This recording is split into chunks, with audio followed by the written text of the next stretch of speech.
o espírita chamado Allan Kardec.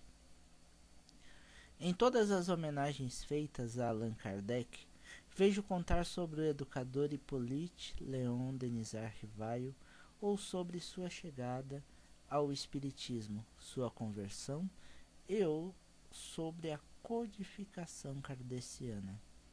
Mas qual a postura espírita ou espiritista do organizador da doutrina espírita que poderia nos inspirar nos dias de hoje?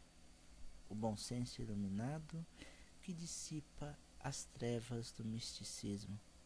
Até Allan Kardec, toda a manifestação espiritual era atribuída a anjos, demônios ou santos. Com Allan Kardec surge a aurora de um novo dia, o dia ou era do espírito, o espírito humano.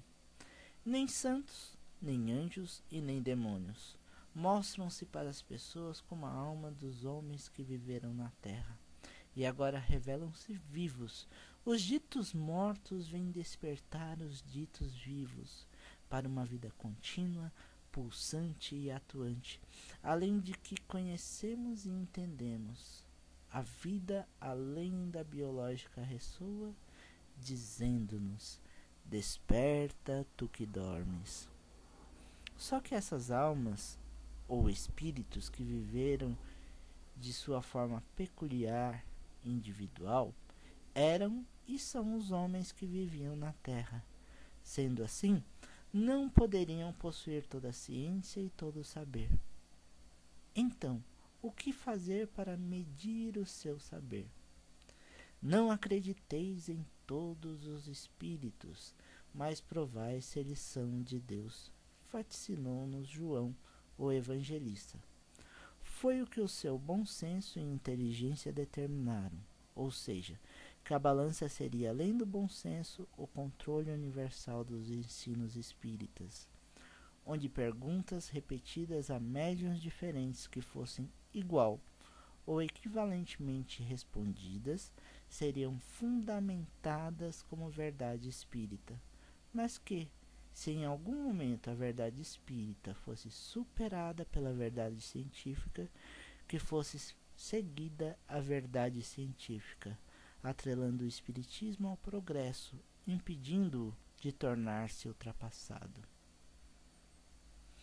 Sua dedicação e esforço para a comunicação social espírita confirmaram-se por meios acessíveis à época, através da imprensa, pela revista espírita ou jornal de estudos psicológicos, por meio da qual se aproximavam das massas, expandindo e defendendo as verdades espíritas, respondendo aos detratores à altura do que diziam os ataques ao espiritismo, nunca a ele mesmo, embora fossem muitos e descabidos.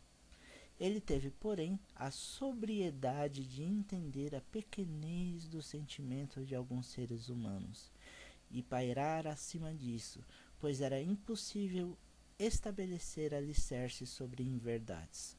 Foi incompreendido e ainda é pouco compreendido ou totalmente desconhecidos pelos profitentes ou adeptos do espiritismo, e mesmo até atacado por estes, mas continuou adiante.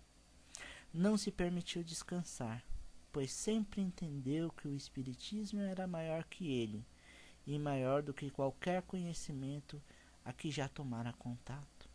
E quanto mais mergulhava nas nobres e doces verdades, mais queria mergulhar, conhecer, sentir e dividir, não poupando seus bens próprios e até levando a sacrificá-los, já que o preconceito e a pequenez gerados, ele os legou à falta de atividade remunerada.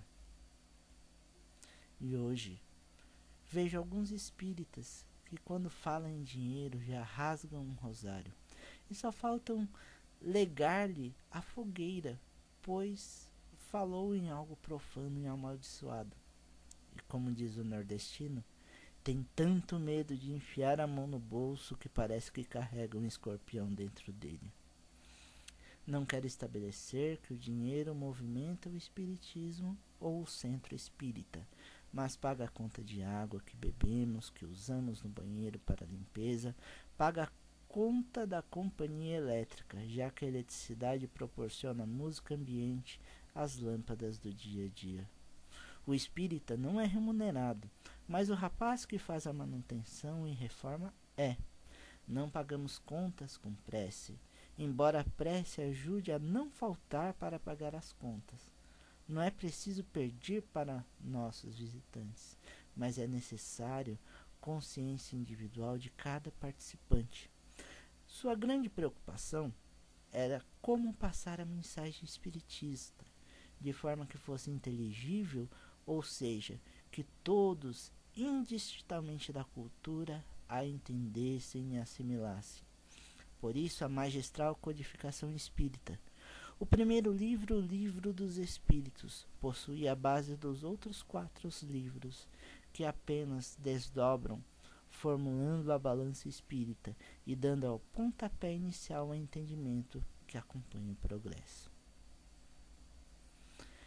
Com Kardec temos o início e o meio da compreensão das ideias e pensamentos espíritas, que funciona como peso e medida.